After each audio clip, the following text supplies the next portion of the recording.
If you live on planet Earth, you've probably heard a thing or two about gluten. I mean, let's face it, almost every restaurant menu has a gluten-free section, and almost every influencer on the internet prides themselves on avoiding gluten in their diet. The world has gotten a little bit mad on this gluten-free craze, labeling everything from water bottles and fruits and vegetables as being gluten-free. But why? And is this gluten-free diet rooted in science? Is it really justified to cut out all gluten-containing foods for the sake of...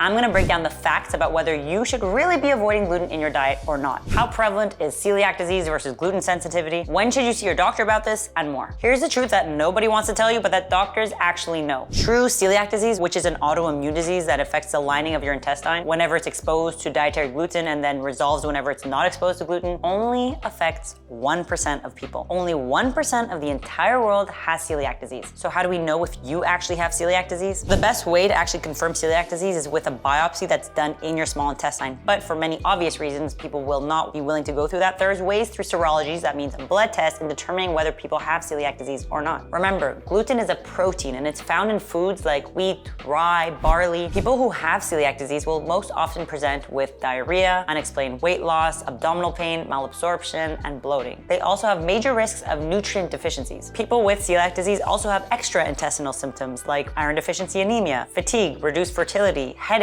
and a lot more. So what about gluten sensitivity? Why are so many people still avoiding gluten? Is it really causing that much havoc? So a study actually looked at Canadians who adhere to a gluten-free diet for various reasons, being celiac disease and gluten sensitivity. And the prevalence was 1.9% of people who avoid gluten in their diet, where women were 2 times more likely than men to avoid gluten. The study also found, though, that people who adhere to a gluten-free diet ate significantly more of their calories from home rather than from a restaurant. People with non-celiac gluten sensitivity have a symptomatic response to gluten ingestion, but no evidence of histologic or serologic celiac disease on their biopsies and blood tests. It is so important to actually clarify whether you suffer from true celiac disease or not, because the implications are a lot more significant. That is higher risk of lymphoma, skin conditions, and nutritional deficiencies. Of course, avoiding gluten will avoid those long-term risks from happening if you have celiac disease. So why avoid gluten if you don't have celiac disease? Very few people actually have a reaction to gluten. Some have a placebo effect by avoiding gluten, but some may have a different condition as well, like irritable bowel syndrome or an IgE wheat-mediated allergy. Should you be swayed by the media, your best friend, a restaurant menu, or your favorite influencer? Hell no. Here's why